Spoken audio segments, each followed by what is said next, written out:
El abogado académico René Ramírez Benítez. Bienvenido, René. Viri, Gastón, muy buenos días. Muchas gracias por la invitación. No, hombre, al contrario, Oye, ¿a quién tendría yo que sugerirle? Creo que es a los diputados o algo así, ¿no? Cambiarles el nombre a estos. O sea, porque magistrado de la Sala Superior del Tribunal Electoral del Poder Judicial de la Federación. O sea, Sí, sin duda hay todavía un conflicto todavía con los nombres, ¿no? Es complicado. Además, estamos en la tendencia de todo hacerlo con un lenguaje mucho más sencillo. Se supone. Y creo que también eso debería invocar los nombres de autoridades. Pero Sí, bueno. claro. Pero bueno. ya será tema de otra conversación. Sí. Oye, cuéntanos un poco sobre la libertad de expresión que hemos tenido dichos últimamente sobre eso de todos. Lo que llama mi atención es como que se pusieron en sintonía. Ayer Gastón nos platicaba de un discurso que dio el Papa León XIV, justamente hablando de la libertad de expresión, incluso diciendo que las no discusiones, sino los debates y la confrontación, confrontación es la palabra que utilizo, son positivos para la libertad de expresión. Y por otro lado tenemos ahorita, apenas antier salió la noticia de cómo este grupo que hizo para la autoridad apología de la violencia con un corrido que tienen al Mencho, que les retiraron la visa de Estados Unidos incluso. Los Alegres del Barranco. Los Alegres del Barranco, esos. Y ahorita están metidos en un problemón porque ya los metieron ya están vinculados a proceso y todo el show.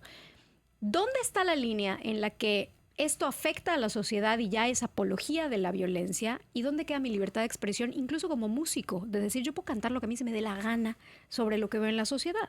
Claro, sin duda este debate respecto a los narcocorridos o los corridos tumbados contra y este tema de la libertad de expresión con relación a la apología del delito y la apología de la violencia, pareciera que es un debate nuevo, pero es un debate en nuestro país que tiene muchas décadas, tanto así que recordemos que durante la Guerra Sucia había limitación también de corridos en contra del gobierno, sí, claro, ¿no? El caso Lucio Cabañas es uno de ellos.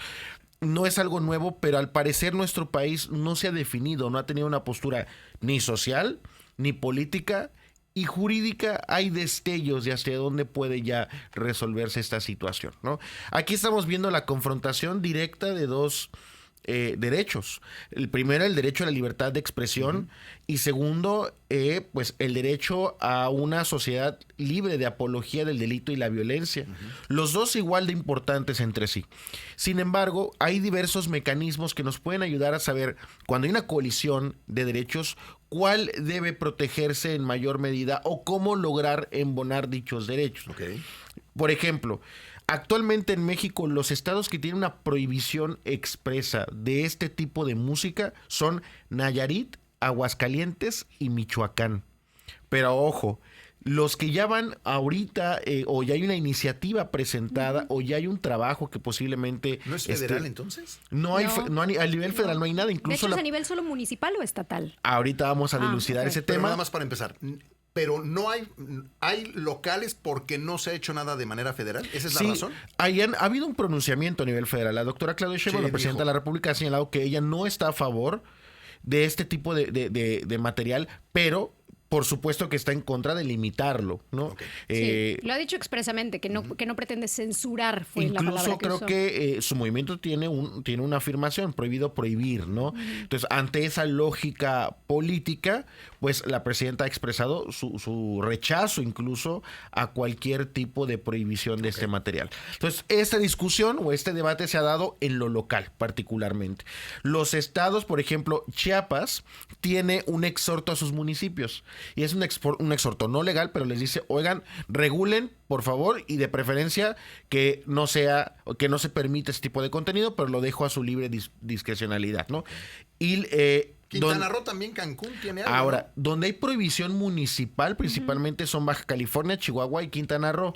Ya vemos que está Tijuana, ¿no? Está Benito Juárez, Cancún, los lugares donde ya actualmente ya existe una prohibición municipal. Y los estados donde ya se está discutiendo el tema por iniciativas presentadas, tenemos entre unos ejemplos Sinaloa, que ya lo prohibió incluso en el 2011 en algún momento, Tamaulipas, Zacatecas, Jalisco, Puebla, Guanajuato, entre otros. Ahora bien, El caso de Sinaloa es muy particular. En el año 2011, Sinaloa lo que hace es prohibir este tipo de música, los narcocorridos, bueno, en ese momento narcocorridos, ahorita ya los conocemos también como corridos tumbados, es como una versión 2.0, ¿no? De los narcocorridos más actualizada. De nuevo la trailera de los 60s y pasamos los 70s, a Peso Pluma. Sí, y ahora, en el 2011, Sinaloa lo prohíbe, pero con fundamento en la ley de control de alcohol. Y te dice que no se puede reproducir esa música en bares, antros, restaurantes, etcétera.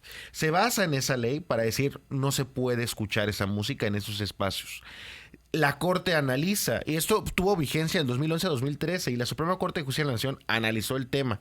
No le quiso entrar tanto respecto al fondo del asunto de que si podía el Estado o no prohibir ese tipo de música. Lo que dice es, a ver, y aquí justamente acota algo que dijo Viridiana, acota quién tiene el marco de acción. Y nos dice, no le corresponde a los estados, si hablamos de este tema, le corresponde a los municipios. ¿Qué era la idea que tenía? Que las prohibiciones que se habían dado era en ningún evento que tuviera dinero público de algunos municipios del país, que son los que han regulado esto, pero a nivel estatal no sabía que había ya alguno. Ya hay unos que lo que han hecho es, lo que pasa es que la Constitución política de los Estados Unidos mexicanos tiene en su artículo 6, dice, oye, tienes derecho a la libertad de expresión, pero salvo en los casos contra la moral pública.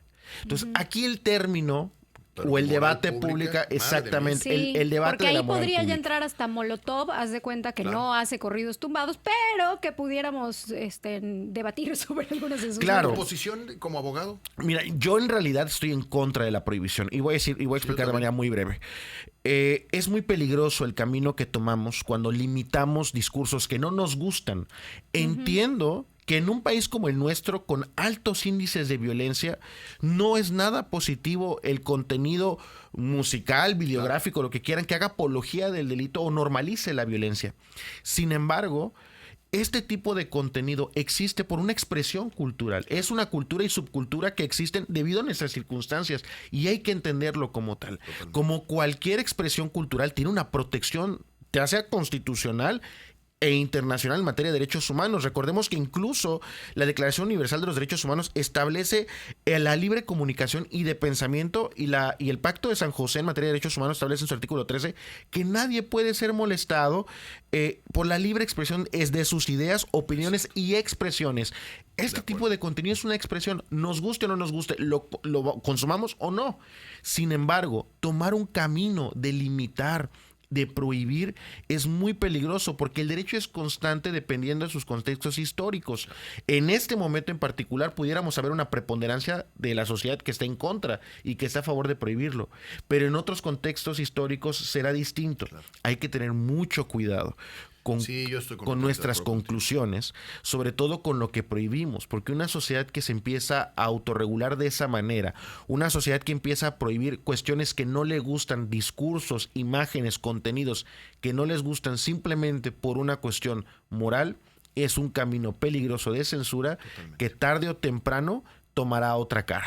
Porque una vez que prohíbes cualquier tipo de expresión porque no te gusta en ese momento, puedes prohibir todas las demás. Sería prohibible. Exacto, todo es prohibible. Entonces, si usted mañana quiere hablar de física y hay una comunidad que insiste en que el mundo es plano y que la física es una mentira, entonces lo pueden callar a usted por decirlo. Ahorita son los tumbados, pero mañana va a ser el hablar, el criticar un gobierno, por ejemplo.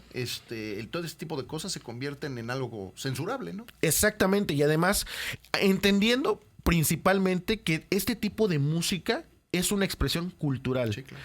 Es una expresión cultural específica que atiende a ciertas circunstancias.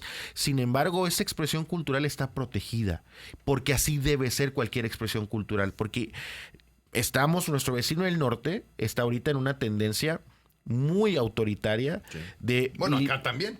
Pero hay particularmente de limitar ciertos contenidos culturales, ¿no? Y yo creo que es un camino peligroso en donde ya ahora vemos la voracidad de la limitación en nuestro vecino del norte. O sea, es decir, todo este contenido que afirme ciertas cuestiones de diversidad fuera por decreto. Desaparece. Sin embargo, imaginémonos en México que exista este tipo de limitación porque lo consideremos social y moralmente adecuado a los estándares que queremos. Todos queremos una sociedad libre de violencia. Eso no tiene nada que ver con ese contenido. Y lo que ha dicho la Corte, si vas a limitar debe ser proporcional y establecer un porqué. Limitar ese tipo de contenidos en ningún momento combate la violencia. Es que lo que decía ayer Viridiana, dice, ¿por qué no mejor atrapan a los personajes de las canciones en lugar de atrapar a los que cantan? Pues? O sea, ¿por qué no está vinculado a proceso el delincuente, pero sí el artista que canta sobre el delincuente? Sí. O sea, el caso es este. Si tuviera un impacto el limitar esto en el fenómeno del que habla... Limítese. Otra cosa sería. Claro. Pero el hecho de prohibir este contenido en ningún momento, por ejemplo, en esas entidades federativas donde ya se prohibió, ¿ha habido algún impacto en la violencia respecto a la prohibición de este contenido? Por supuesto que no. Entonces, ha habido hasta más violencia, lo hemos visto. Entonces, no es ni razonable ni persigue un fin constitucionalmente válido. Entonces, a mi conclusión... Permítanme meter tantito relajo acá, porque yo estoy de acuerdo en que no se deben de prohibir. Sin embargo, sí me parece, es mi muy particular punto de vista, positivo cuando se prohíbe con dinero público. Es decir, que los municipios, los gobiernos de cualquier nivel no puedan reproducir por supuesto, o pagar por ese tipo de... O sea, si voy a un concierto pagado con dinero público de mis impuestos, no me gustaría que fuera ese tipo de contenido. Pero es una discusión más allá de la prohibición. Por ejemplo, es una discusión de eficiencia en los recursos públicos, de para qué contratar con recursos públicos a un artista que hace apología de la violencia. Exactamente. Ahí sí yo lo considero justificable. Razonable. Sí. Razonable totalmente. Sin embargo, ya poner una limitación generalizada a este tipo de producto... Ahora, pregunta, déjame irme al otro extremo. Voy generando discursos de odio. Estoy promoviendo que matemos a todos los calvos que hay en el país. En ese caso, ¿dónde está la línea en donde la autoridad se va a decir, oye, espera, ¿cómo que estás llamando a la violencia? ¿Ahí qué pasa? Qué bien haces la acotación. Ahí tenemos una discusión distinta, que son los matices. La Corte ha hablado de los matices de la limitación a la libertad de expresión. Dice, a ver, como cualquier derecho humano, no es absoluto, puede limitarse, pero hay matices en esa limitación. Y uno de esos matices que se ha establecido a nivel constitucional son los discursos de odio. No es lo mismo apología a la violencia y al delito, por ejemplo, en el contexto de los corridos tumbados y narcocorridos, que lo que hacen es normalizar o enaltecer ese tipo de acciones, a un contenido que hace apología más que nada al odio, para discriminar, para limitar o para que no pueda ejercer un grupo social sus derechos de manera plena. ¿Ahí sí se justifica la censura? Ahí más que nada se justifica la limitación. Un caso muy breve, una persona que tenía un tatuaje de un símbolo nazi, que llega a una empresa judía y que la empresa le dice, oye, por favor, derivado a que casi el 90% somos judíos, tápate ese tatuaje. No, ni siquiera le dijeron, no puedes venir tatuado, tápate ese tatuaje, pero hubo una resistencia de esta persona. El caso llega a la Corte y la Corte dice, a ver, todo lo simbólico tiene un peso. Y eso simbólico tiene que ver con el discurso de odio, cuando uno incita el odio a los demás. Y ahí sí. Le dieron la razón a los judíos, en este caso, a la empresa. Pues. A esta empresa que, pues bueno, despidió al trabajador. ¿En Estados Unidos o en dónde fue? En México. En México. Okay.